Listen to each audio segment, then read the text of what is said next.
This is Today's Business Leaders. Actionable advice from real-world professionals. And now here's your host, Gabe Arnold. All right, today I'm excited. I have Bourque on my show, and he's going to share with us a lot of different interesting things about entrepreneurship and life and what his journey has been like so far. So I'm excited to have you on. Thanks so much for the time today, Bourque. Thank you, Gabe, for having me. Awesome. Well, I only have one scripted question that I'll ask, and then we'll take it from there, and that is, when did you first realize that you were an entrepreneur? 11 years old. Nice. 11 years old. I realized that there were friends in the neighborhood that had money and I didn't. And my parents, my dad was an entrepreneur whenever I was growing up. Mm-hmm. And he just had a conversation with me. He was like, buddy, if I give you money, I'm giving you money and you don't learn anything from it. If you go out and make money, then the whole experience of you earning that money is more valuable because you've learned something from it. So why don't you go knock on some doors in the neighborhood and ask people to give you money? Did you do it? Yeah. Because I knocked on the door and I was like, hey, the first person. I knocked on the door and I was like, I'm for hire. My dad said I should come and ask people if they needed any work done around the yard so that way I can make some money. And he was like, I need help painting in the backyard. And he was like, how much are you going to charge me for that? And I was like, $20. And it was like a 2-week job. He was like, well, I'd love to pay you $1 an hour. How about I just pay you $5 an hour and you just work with me until it's done? So the next door neighbor who didn't know he taught me a lot. And I worked with him almost all summer long, cleaning up his property, mowing his grass. I just basically became his indentured servant, and he was like my first mentor. That's awesome that he was kind to you and didn't take you up on your offer. Yeah, it's $20. But I was 11. I said it with confidence. Yeah. He laughed about that at the end of the summer. He was like, You're the kid who's 11 years old who I can never tell if he knows what he's talking about or not. He's like, it's scary, bro. I remember telling him, he's like, you're going to be scary when you grow up. I'm like, thank you. I've never met a successful entrepreneur who doesn't have a door knocking story of some case.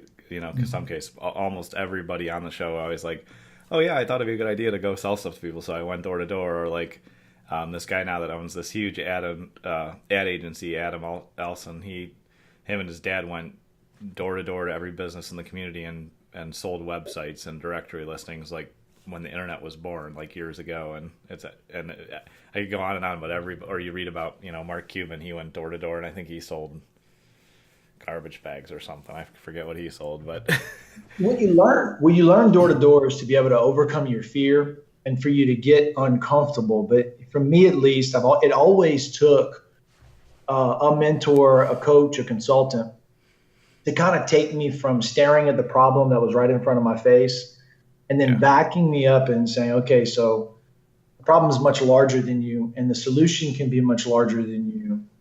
And so the value can be much larger than you if you stop looking at the problem that's staring you in the face. Yeah. I had a guy tell me one time, we were talking about door-to-door stuff, and it was this time I just got done playing college ball. I was managing like this wine and cheese bar, and this was right before I went out and launched my first real business, my first real LLC as an adult. Yeah. And he was like, I don't want to be the guy who's selling insurance door to door. I want to be the guy who's selling insurance to airports and hospitals. And I was like, huh. He said, same effort, same time, same solution, same preparation, different price on the ticket. Yeah. And from that point, like my entire life changed from thinking about a golf club in my hand to a golf club being actually an 18-hole course. Yeah. Yeah, I like that. That's good. That's good advice. And you're totally right.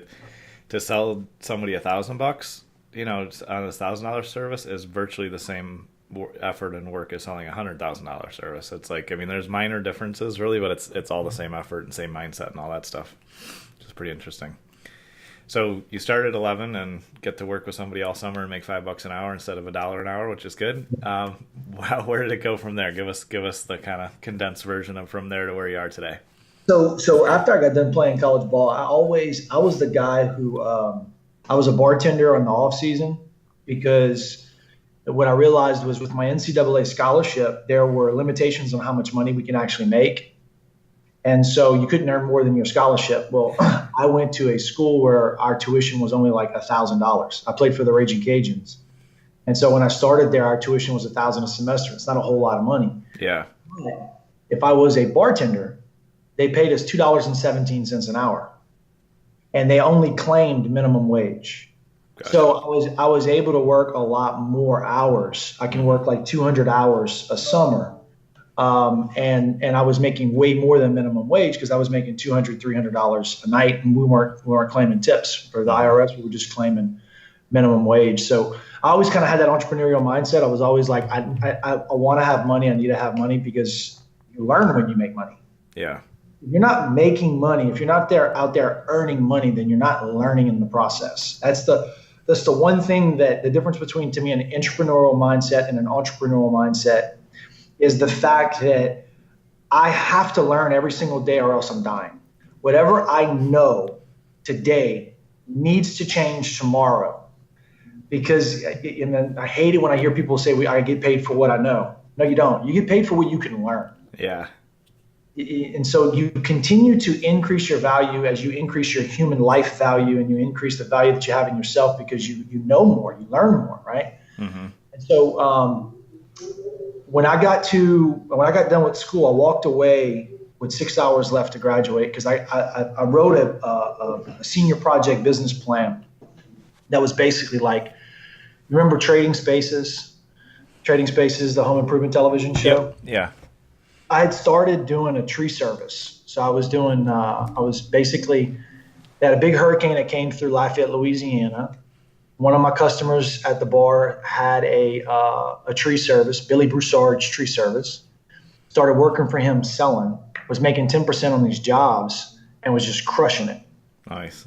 And so I was like, I can make $26,000 a year as a bar manager and be an alcoholic for the rest of my life. Or I can go and start basically learning business. So it took me about 3 months for me to realize that I can do the business better than he was, and which I was probably wrong about that. But at the time, I didn't know. Mm-hmm. And so I went out and started selling jobs. I bought a skid steer front end loader, a crane, a dump truck. We basically, while the hurricane was there was a whole bunch of work. Mm-hmm. Problem is that when you have like a natural disaster like that, you have all this influx of outside help. Yeah. Somebody comes and they clean up all jobs. So like all at once, all of a sudden the telephone stops ringing. So my uncle had a roofing company. I had a tree business. And so we sat back and said, what if we did a television show? What if we did a local property and home improvement television show? And instead of calling it Trading Spaces, we called it Cajun Spaces. And so we went to the local television stations and we said, hey, look, these sponsors over here, which was like the Heart Hospital of Lafayette, Home Bank, Precision Stone and Granite, like big corporate sponsors in our community, they want us to do a television show. And then we went to them and said, hey, look, the local Fox station wants us to do a television show. I love it. And so we got $20,000 a month in corporate sponsorship from the big boys. We had 12 commercials to be able to sell. We bought our time from Fox. We bordered basically extra commercials for them. We did product placements on the show. I made money off of the homeowner who wanted me to do the job, off of the contractor who was giving me his profit on the job, and it was going great. The problem was that was 2003. And so cameras were still on the shoulder. Lighting and sound engineers still cost $125 an hour. Editing was still $100 an hour. Yeah. People had to invest hundreds of thousands of dollars to be able to get shit like this done. And so the other thing that I figured out at that point was when if I'm painting this picture behind me, mm-hmm. somebody's filming me, the other people who are supporting basically the painting aren't working, but they're still getting paid. And then when they are working, the camera people aren't working and they're getting paid. Yeah. So you did this extra layer of like payroll that was just basically being drained. Yeah. And so I made my first million whenever I was 23 or 22. I spent $1.2 million when I was 23. Filed for bankruptcy on my birthday when I was 25. Never took a finance class, never took an accounting class. You know, my marketing classes were in advertising, like Y2K type advertising. Yeah. And so I was talking to my mom, and I mentioned to her, and I was like, man, if I just knew more about finance, I just feel like the banks, I didn't understand how to save money. I should have leased shit instead of buying it, the notes. I don't even know what the hell debt service coverage means, Mom. And she listened to me one day. And the second day, because I'm living in her house now, second day, I said it again. And she said, okay, that's twice. I said, what do you mean? She said, I've heard you say the first time you were venting to me, the second time you were bitching to me, and I didn't raise a bitch. So what are you going to do about it? Nice. And I was like, oh, damn, Mom. So my mom's a badass, by the way. And so I said, well, I don't know. I think maybe I should, I don't know, go get a job at a bank. And she was like, do it. Go ahead and do it. And so at this point in time, I'm working back in a restaurant. I'm a manager at a Mexican restaurant where I actually meet my wife. So thank you for being in the tree business. Thank you for having a television show. Thank you for filing for bankruptcy on my birthday, because I met a woman who like is the best woman in the world for me. Yeah. In that process, right? And so it's all worth it. Yeah.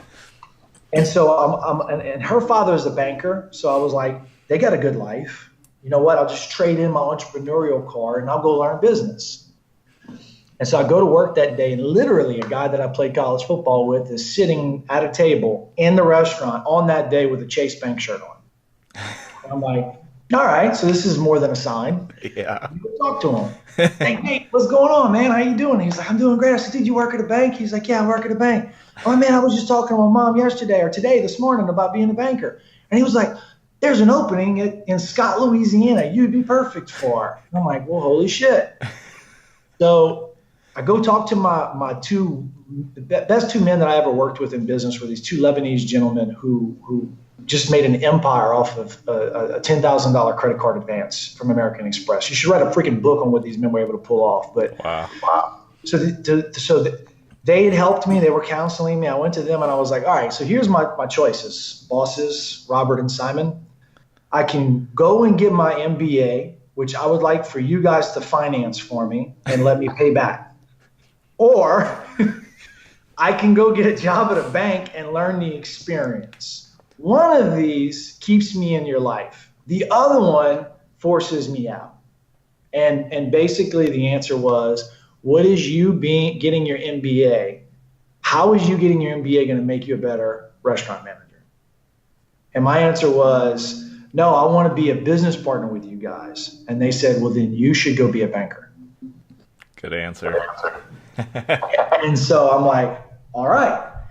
Next day I interview for the job. On the drive home, I get it. Literally 24 hours later, I walk in. I'm like, all right, guys, I got a job at a bank. I start in 3 weeks. They're like, no, we're not talking about it. We didn't mean now. We didn't mean right now. Goddamn, Blake, how fast are you fucking moving? So, yeah, man, I did a Cinco de Mayo on the bayou for them for the 5th of May. We had a big Cajun band come in. We had like 1,000 people. It was like a great send-off party, and I started my banking career. And for 6 years, I was a private banker. Basically, I started out as a personal banker. I went into private banking. My wife got pregnant with twins. We have an incredible story of even how we got pregnant. And then she delivered her twins early at 23 and a half weeks. Wow. I had just taken a job at another bank because I wanted to be more community driven at that point in time, knowing that we had kids and this is where we were going to be. Mm-hmm. And so, so after about 3 months of being at the new gig, we lost the girls. And the same day we lost the girls, I had to buy a house. It was the same day I lost Charlotte, I had to buy a house. we were just kind of like in la la land for like 8 years. So the last 2.5 years that I was working for Iberia Bank, I had one of the smartest and best men that I've ever worked for, two of them at least. I've really always been surrounded by rock star men, like really good men, which I think has been a blessing. I've been able to really learn a lot from their experiences. But for 2.5 years, man, I basically abused my paycheck because I wasn't checked into that job. Yeah. I was dying inside. I had to, hold meetings and talk to people, and I was a medical lender.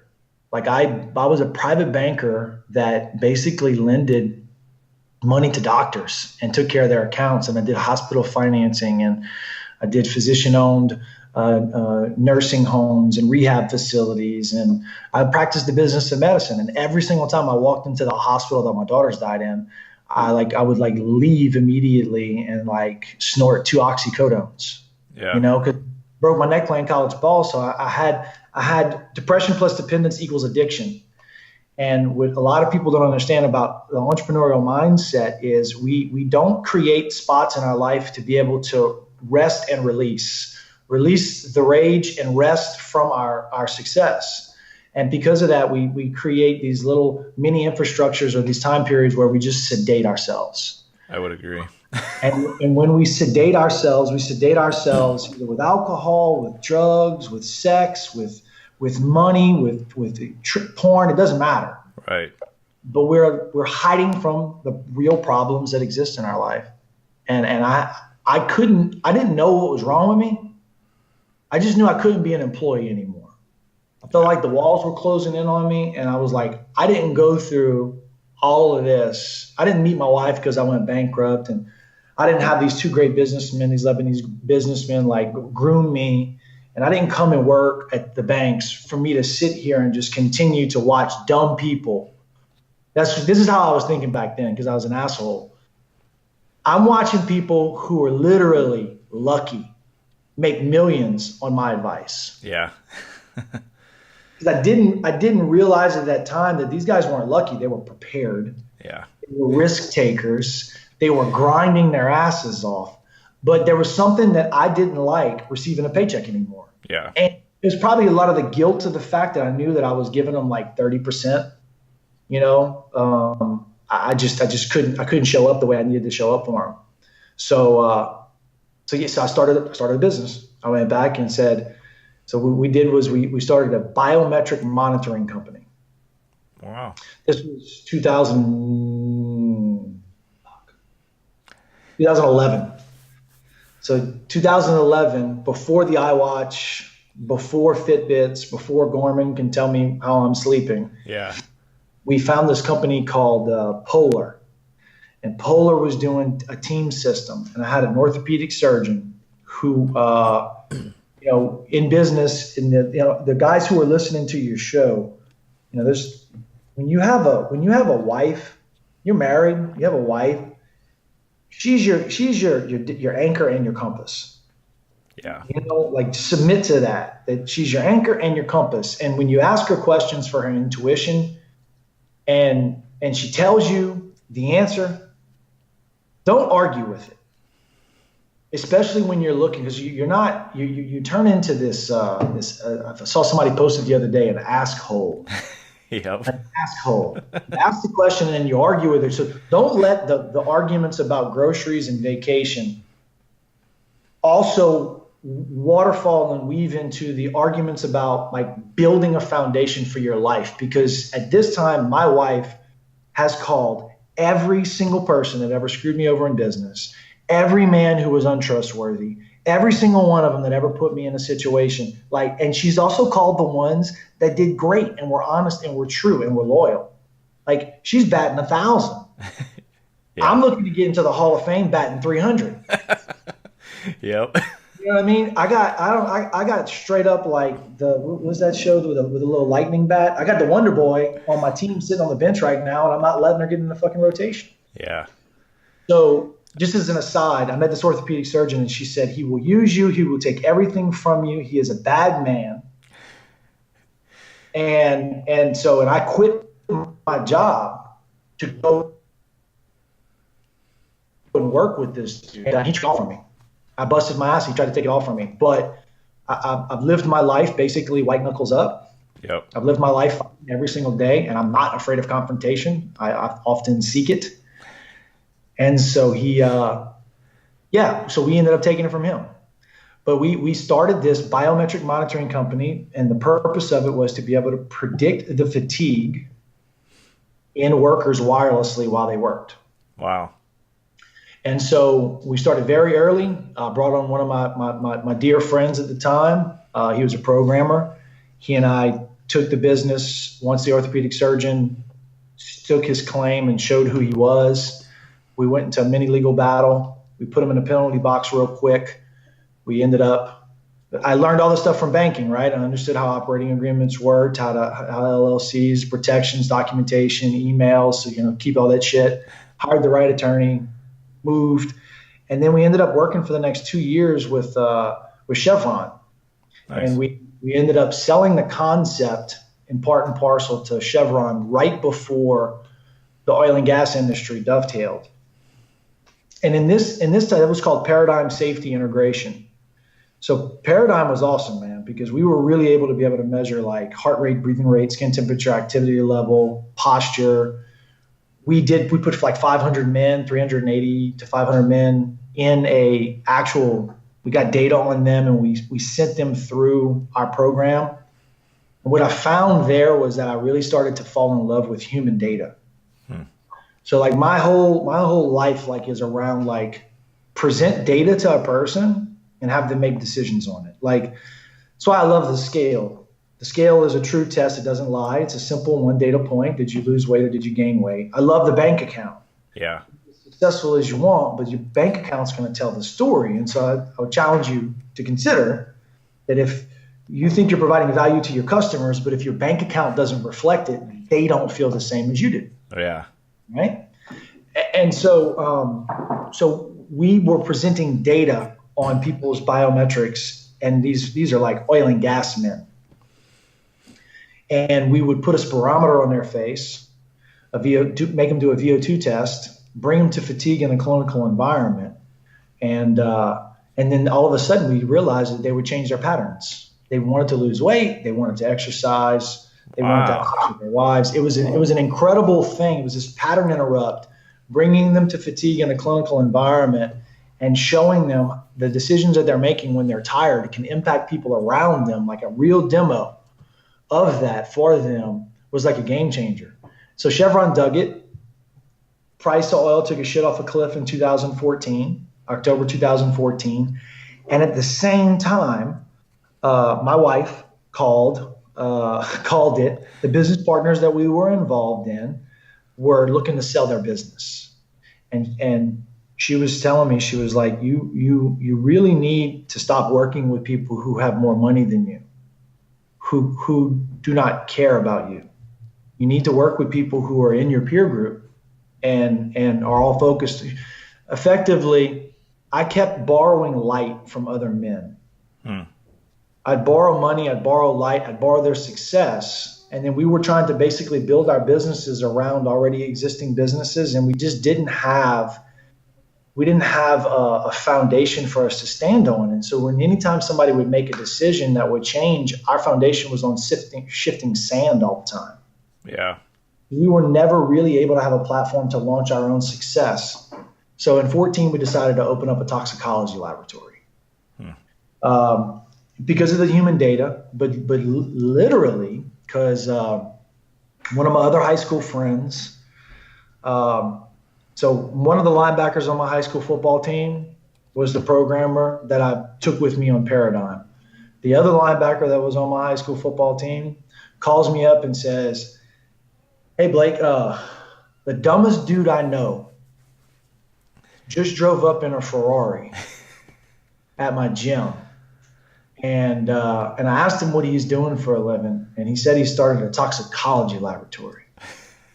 I was like, really? He was like, Blake, this motherfucker can't spell toxicology. I'm like, well, that sounds like something we could do. So I literally, I Googled on Googled how to start a toxicology lab. And on that day, I couldn't spell it either. So, so I Googled it and I found out, you know what, with all this experience I had lending doctors money and looking at their private placement memorandums and getting an idea of what Stark laws meant for them and how to get samples and codes and paying and timely filing and da-da-da-da-da-da. I was like, wow, I really know a lot about this. So what I told Chad and Rhett, and I had to bargain with Chad to do business with Rhett, and I had to bargain with Rhett to do business with Chad, because neither one of them saw the value in the other at that time. And so just as a side note for your listeners, if you've got a third, and a third type of a relationship, good luck. Yep. That's like having a 50-50. Yes. If you are the CEO of a company and you're responsible for making all of the decisions, everybody listens to you. Nobody will cross you because you are an aggressive alpha asshole. And you own a third of it. In actuality, they just soon give you a shovel and say, start digging your own grave. I would agree with that. So from the start, we were doomed, because anytime I wanted to get something done, I had to talk the other one into doing it against the other one somehow, some way. Wow. It was like a damn deal. As I felt like I was a rug salesman, like I had to like wheel and deal over there to be able to get decisions done, like basic decisions, because neither one of them ever wanted to really do anything. So, yeah. So we decided to start this lab. We have no money. We are borrowing light and funds from other companies. And so I said, listen, I think I can sell this. Being a former drug addict who is now sober, a guy who understands depression and used to go into doctors' offices with a suit and tie and is more street smart than he is business smart, I think I can sell these services. So how about we go out and see if we can sell it before we invest and borrow money to build it. Yeah. So in 2013, I took most of the year in 2013. We kind of saw the forest. We saw 14 coming, not because of nobody called the damn oil and gas drop except for JP Morgan, but we knew that we didn't want to be in business with people who had more money than us anymore. Yeah. We didn't want to be out leveraged all the time. The anti-dilution language in our operating agreements were not enough protection for me to sleep at night. I wanted to make my own rain. I was tired of going to the well and paying another man for the water to water my crops. Yeah. Like I was like, I have to make it rain in my own world for me to live or die. And I would be satisfied with the fucking outcome. Yeah. So in 2013, we started looking at selling tox. Dude, I freaking negotiated 2 or 3 deals, made about $680,000 in profit in that year, took all the money, put it in the middle of the table. And Rhett and Chad helped with this. I mean, we were really doing, when it was just us, we were doing a really good job of basically backing each other up, helping each other out. Mm-hmm. They both had families, and so I was a cat who was always on the road. So one day I went to them and said, "Hey, look, man, if I want to stay married, I know my wife and I can't have children right now, but if I want to stay married, she's got to come with me." So they were cool with that. They said, "Sure, drag her along with you." As long as we don't have to go on the road and stay with our families, do whatever the hell you want. So basically I started taking Jenny along with me, which meant that she was exposed to more and more business deals. She was exposed to more and more people that we were doing business with. She gave more and more opinions. Mm-hmm. I fought more and more against them, but she won sometimes. And so she really has a fundamental understanding of what went on, which is great, because this all blows up. This whole thing, we grow from 0 or 12 employees basically on day one to 150 employees. And we go from no revenue to 17 million a year, and it all blows up. And I'm telling you, if I would not have taken my wife along with me to see what was really going on and how the sausage was actually made, she would never trust me today. Yeah. Because when everybody runs away and they all leave you, when they make decisions so that way they don't miss mortgage payments, when they turn their backs on lifelong friendships, when they drink themselves unconscious, when they lie to you and tell you that their wife's going to divorce you if they don't get off the debt, when they lie to you and tell you that they got a heart issue, start forwarding you like an actual like cardiomyopic, like I'm going to die if I don't get out of this business. You know? Your partner in life, your wife, that's the person who's going to have you back. Yeah. You know? And so we went like a rocket ship. When we got our first, it's called an LCMS, we basically started doing the laboratory for a whole year. We practiced great business fundamentals. We had a compliance officer. I pulled I live in Louisiana, so Ochsner Hospital is one of the largest hospitals, is the largest hospital system in the state of Louisiana. I pulled their CFO, their corporate division CFO became my CFO. Nice. People thought he was crazy, but it was like I had 2 CPAs in my accounting department. I had a billing team of 9 ladies that had a shit ton of experience.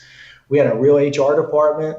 I mean, my like 14th or 15th employee that I hired outside of the original was a general counsel who, he was a Notre Dame grad or an IT degree too. We had software developers, we had an IT team, we had our own servers. Like we were investing, like we were kicking ass.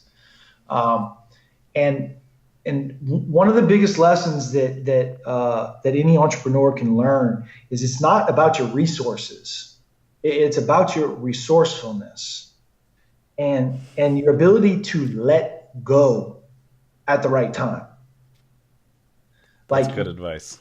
Like in a combination too, because you have a shit ton of resources, you will spend them. If your go-to move is to spend money and your go-to move is to throw people at a problem, then you will run out of money and you will run out of people. And the problem might not even be the problem that you were supposed to solve. And so being resourceful allows you to be able to dissect, play with the problem, take it apart, put it back together, and figure out what it's actually going to take to do it. But my default, because we grew so bad, was like, well, let's hire 2 more people so that way they can figure it out. Yeah. How much is it going to cost for us to fix it? And so letting go at the right time. You ever seen those monkeys that basically they put their hands in a cage and they grab the banana and then they just won't let it go? Yeah. My senseis, I study martial arts too. My senseis used to talk about how, like, when you get in a sword fight with somebody or you'd be fighting over a weapon, he said, you'll see it where all of a sudden both men have got a hand free, like to punch each other. But what they're doing is they're like fighting over the weapon instead of doing something to be able to attack the person. Because you fight over the object, you fight over the idea that this thing right here is going to save your life instead of just letting go and attacking the problem from another place.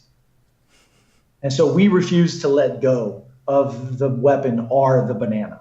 Yeah.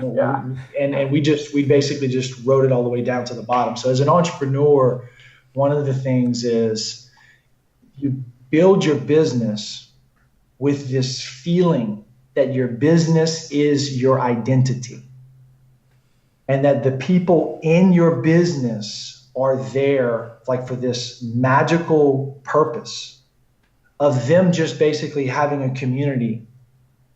If the community doesn't have a problem to solve and doesn't have a holy cause, and the only reason why they're together is because they like being together, like all dysfunctional families, we used to say we're a family. Most families are dysfunctional. That shit starts to play out. Yeah. And when we had a government breakdown, a government change for us, we had an audit that went horribly wrong, and we lost our purpose. And I wasn't the leader at that point in time that understood that I needed to assign a new purpose, like quickly. Because our purpose was help physicians with the painful conversation and test patients for drug abuse. Gotcha. Like train them on how to have the conversation, the sights, the sounds, the symptoms of drug abuse, and get them tested, and then send their specimens to us. And we were creating like addiction networks. But when we got shut down, we lost that purpose, which now means that people are like kind of just floating, just wondering, well, what do we do? What do we do? What do we do next? And we would assign people, tasks as we were looking for our next opportunity. Looking back, letting go, and then coming back to the drawing board and saying, we're gonna keep some of our best team members. We may even lose some of our best team members. But what's most important right now is that we earned cash and we learned from the cash. And instead, what we did was we spent all of our cash. We lost any of the people who were there to learn and earn together.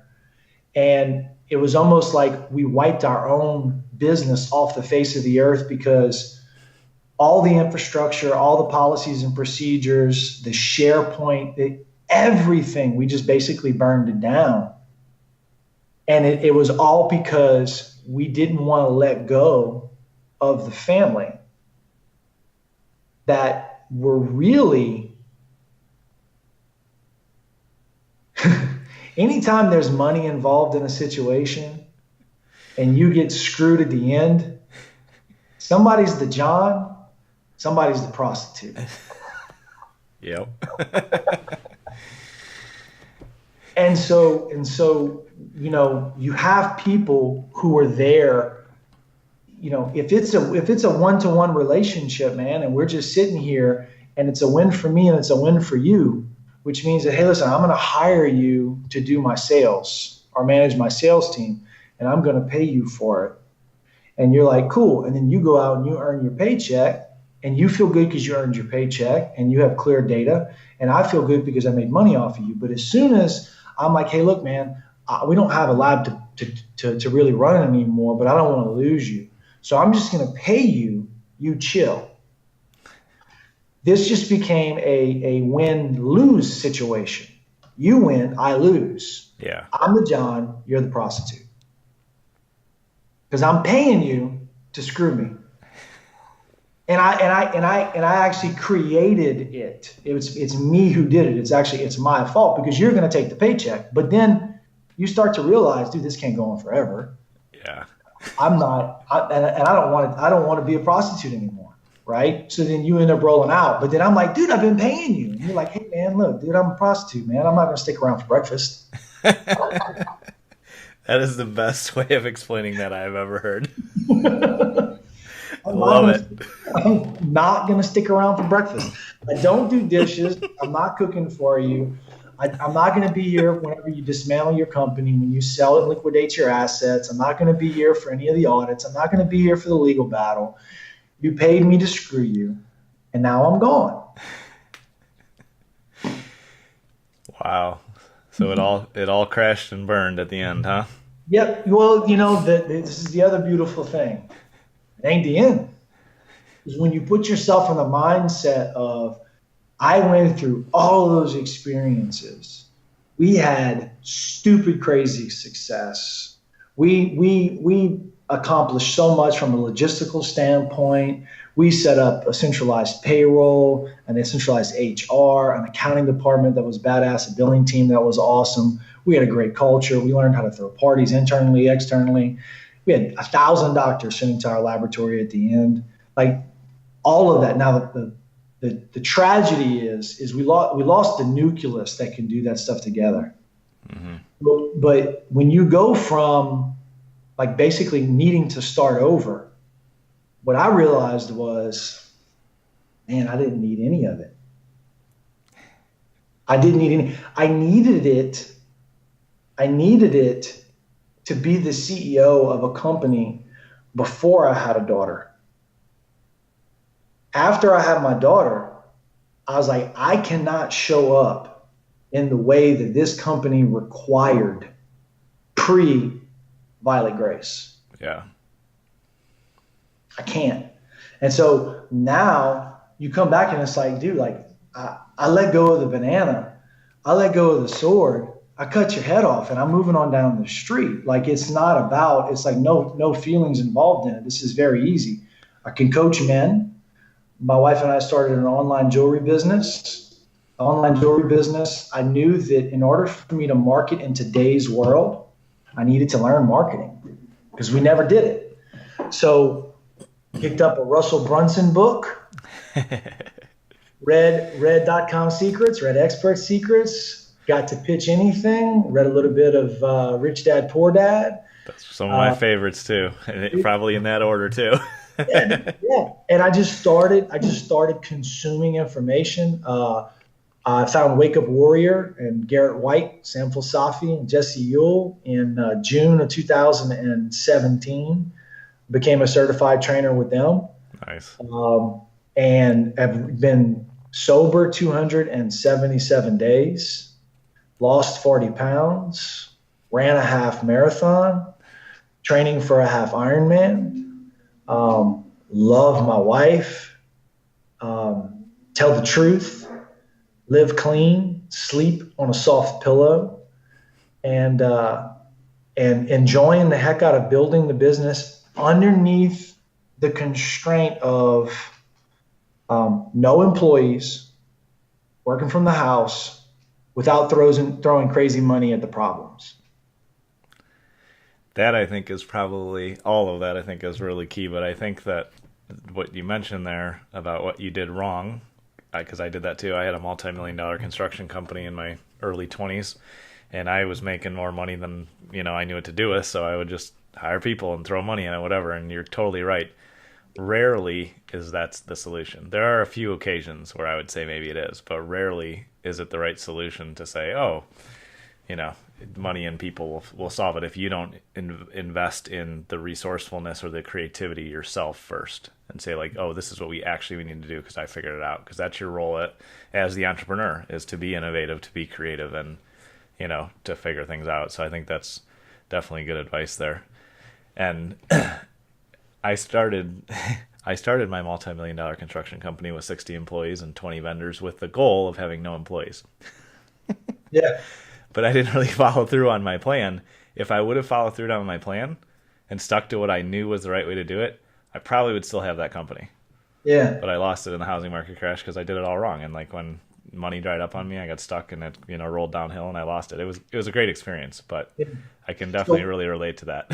For men now, when I'm kind of evaluating if we can even work together, and I ask them about their company, one of the telltale signs that I know that somebody's got the wrong idea about what their business's purpose is when they tell me how big their teams are. Yeah. So tell me about your company. We got about 115 employees. We got some pretty good teams. We got people we're moving. We're probably going to be hiring another 30 people, next quarter. And I'm like, this dude's going to drown. Because he is a savior, and he has now identified that his value is how many people he can save. Because the next thing I want to know is, what is your profit per head? What's your expense per head? What's your profit per head? So when you hire people, what you need to be thinking is, this person is going to make me X amount more money, not I'm taking care of another person. When they start saying, man, I have the weight of the world, like, dude, I had an employee who just had a baby. God, I'm gonna think about the responsibility that I have for this person's family. His wife died. Man, I got to handle this person's problems. I'm sitting here and I'm like, person right here is literally gonna end up drowning because he thinks that his job is to make everybody's life better. His job is to make money for his family. The byproduct of that is to exchange transactionally value for somebody's time. It's like, if I look at you right now, you've got a $25 bill on top of your head, and you say that's an hour, and I'm like, cool. It's my job now to go find somebody who's going to pay me $75 for your $25. Yeah. As soon as that person stops paying me $75, you and I got to have a crucial conversation. And if you can't go out and earn $75 without me doing it for you, you and I need to have a crucial conversation. And in my world before, what I did was I basically pooled everybody in this. This is my family. These are my people. These are my ride or die. And I fulfilled the prophecy. You cannot do business that way. If you are in business to save people, then go work for a nonprofit. Yeah. If you are in business to build a legacy and solve problems for customers, then you need a sterile relationship between you and your employees. There needs to be a level of professionalism, and you need to make sure that they understand that your job is to make them leaders, so that way they can find and solve their own fucking problems. And when they try to put problems on you as the executive, you need to redirect those problems right back to them. And it's about collisions. It's about crucial conversations, because otherwise, dude, they will get in a dinghy and they will go to shore without you.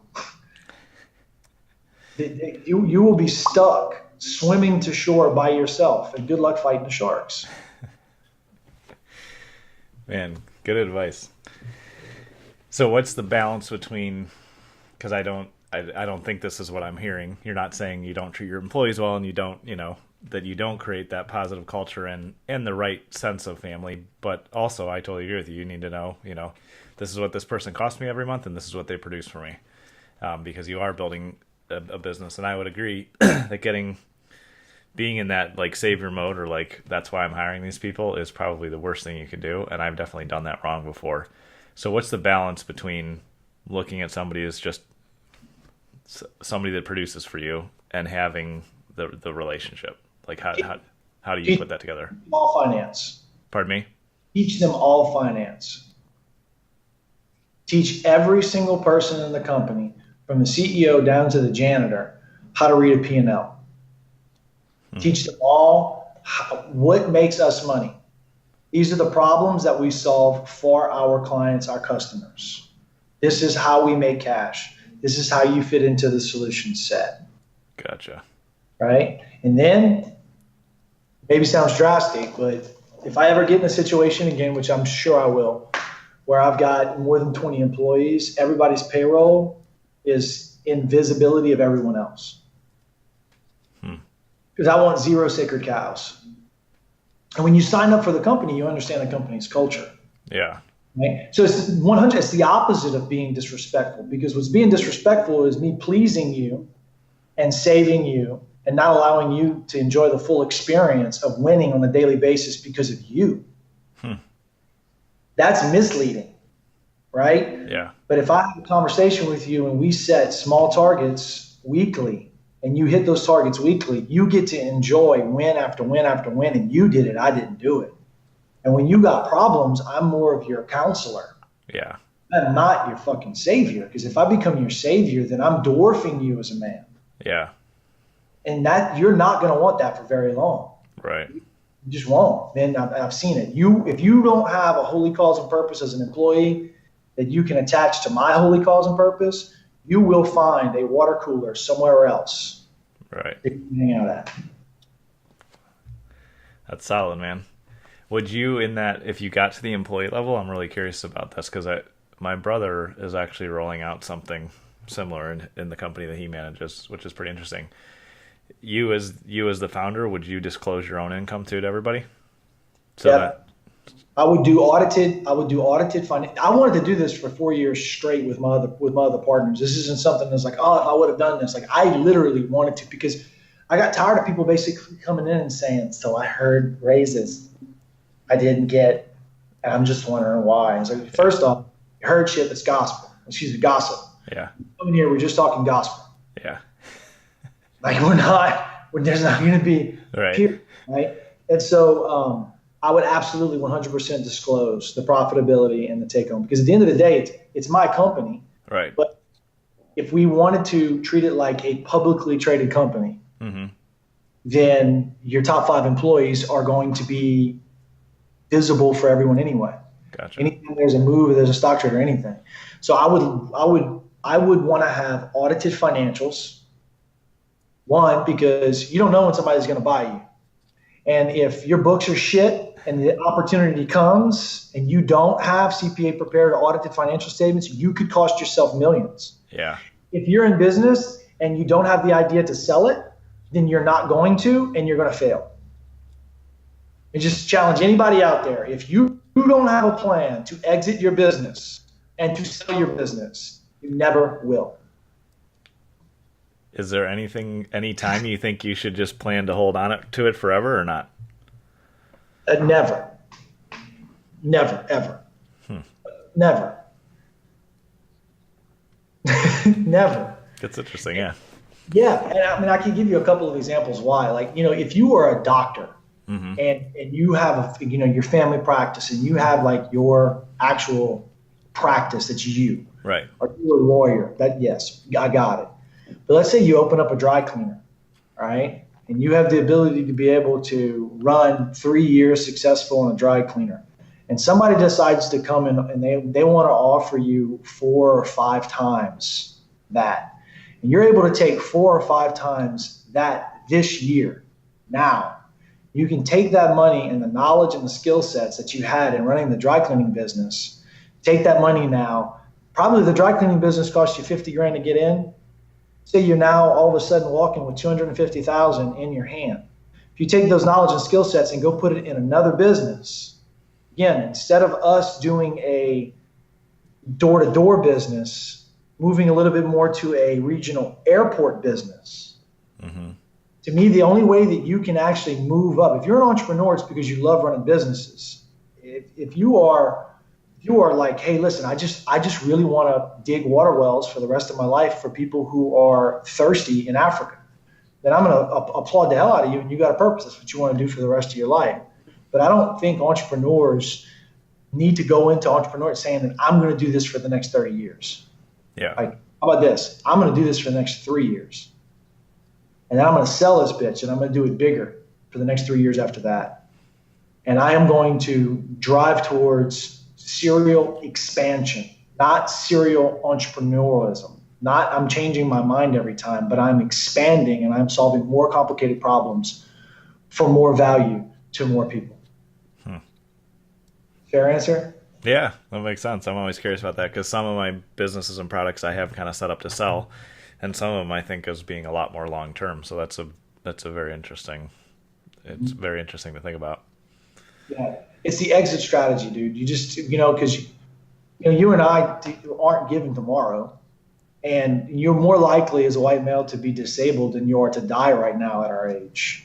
So do you have a disability policy? Being that you're an entrepreneur, you're by yourself. Do you have a white collar disability policy that's going to cover your expenses, your bills, and your lifestyle if you can't work anymore? Yeah. So, our number one responsibility as entrepreneurs is to protect our ability to be able to create an income. Yeah. Give me the life insurance policy if I die. That's great. I'm going to be dead. Hopefully my wife goes and finds an extremely rich dude with a small penis because broken, well endowed didn't work out the first time.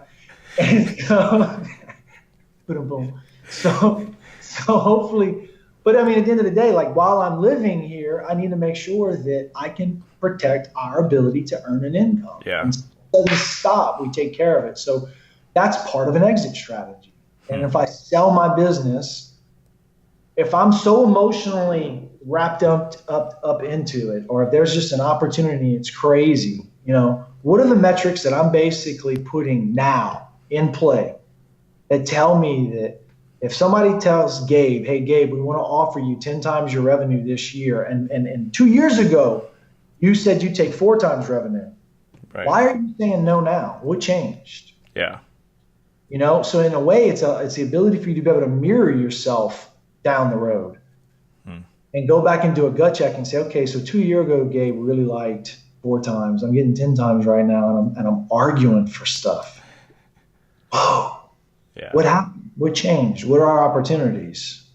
No, it's that I had this idea that I wanted this business forever, so I'm going to lose it all. Just consider that. Yeah. Gotta have more fun. I like it, man. Another follow-up question, because that's a very interesting kind of thing to think about. If you had a business today that was growing and paying you every month and you did not do any work in it, would you keep it? How is that possible? Putting the right leadership team and sales team and everything like that. I literally have a business unit that I do absolutely no work in every month. That's why I'm curious. And because people talk about the goal of having a business on autopilot. Mm-hmm. So I'm What's curious. your risk? Huh? What is your risk? In what way? Like nothing comes to mind as far as my risk of leaving it run. That basically that's where I would go. Okay. I'd start asking questions about what's your level of risk, what's your reputational risk, where can people embezzle, where can they commit fraud against you, where could they steal your identity, where can you cascade the cash from this business into another business. That's what I do with it. I just build other businesses with it now. So how can you take this particular business right here and is it appreciating? What's the growth cycle of it? How much can you depend on it? Because what I would want is to take a look at this thing's going to appreciate. If you do have children, something like that is great to be able to put in some type of a grantor retained annuity trust. So they take it over eventually. So that way the full appreciation based on laws a couple of years ago, but the full appreciation of basically if you have a balloon that's got 10 cents in it, mm-hmm. and after 10 years it has 1,000 cents in it, that entire growth of that balloon basically grew tax-free. Oh, cool. More importantly, the income that's spun off from the growth of that balloon ends up basically going to fund a life insurance policy, mm-hmm. quite possibly a cash value life insurance policy that is going to basically pay off your estate taxes and or help them when you die. But that cash value that's also there is something that they can borrow against or the estate can borrow against. There's if you got something that's that good, then what you want to do is you want to basically protect against it. And you want to say, okay, I reached it, the holy grail. Holy shit, I don't have to do anything. I put the right people in place. What happens if those people leave? Yeah. Okay, so if those people leave, can I replace those people? Do I have it documented in such a way that everybody's replaceable? I'm not doing anything. That means that my fingerprints aren't on it anymore. So these people now are going to think they're more valuable than me. What happens if they go and compete against me? What happens if they take that's where my brain goes. Okay. Because you need to, dude, it's about purpose. It's about people. It's about profit, and it's about protection. Mm-hmm. And that's how I basically coach people along. You got to have a purpose. If you don't have a purpose, your people won't follow you. You got to have the right people. You got to make them leaders. Otherwise, you won't make the profit. And once you have the profit, you have to protect against it. You have to make sure that you protect it. And so one leads to the other. And you can't do protection before you have purpose or purpose before you have people because it just screws everything up. That's solid. Well, for everybody who gets to watch this, I highly recommend that you work with Blake because he has told and shown us more than anything in this area that I've ever heard about. But let's shift direction a little bit and talk about a couple things. One, you said your goal right now is to have successful businesses without employees. So I'd like to hear what that looks like, and then talk to us a little bit more about what you're doing right now with the coaching. And I know you mentioned the jewelry business. I don't know if you want to get into that or not. Well, the jewelry business would be the no employees. So basically, what I did was I like to take a look at industries that have been operating a certain way for a long time for no other reason besides it's just tradition. Yeah. It's just tradition. And so I'm looking at the jewelry business as brick and mortar, 100% brick and mortar, big, huge inventories, lots of cost, insurances, sales reps. If you're in the bigger stores, I know what it's like to have 9 accountants that are making what they're making only because they've been with me for 4 years. So imagine when they get to 20 years, you have an entire department that's costs double than it should, and all of that gets baked into the margin. Right. So what I did was I took a look at jewelry and said, holy shit, the biggest growth here is going to be in online jewelry that's going to drive jewelry sales going to 2025. With that in mind, if I can do it online 100%, and I can just use social media as my advertising platform, just Facebook, just Instagram, just Twitter, just Pinterest. I'm not going to take out Super Bowl commercials. I'm not going to do radio ads. I'm just going to share socially. Can I do this with a budget that anybody could? And then could I teach, coach, and train others to be able to do the same thing? Yeah. Could I offer an opportunity to the masses and just Mary Kay this bitch? And so by doing it smarter, and what I did was I actually created a piece of software with a couple of brilliant developers that allow us to be able to search through these huge jewelry manufacturers' inventory without us actually having to preload everything. And then we're building chatbots that have the conversations with the customers, answer the questions, and then provide them with choices. That's awesome. So it's like concierge selection of what you want. Yes. And I don't hold them. And then the manufacturers do the fulfillment. They do the delivery. They do all the shipping. They hold it. They put my card in my box. So I'm my first case study.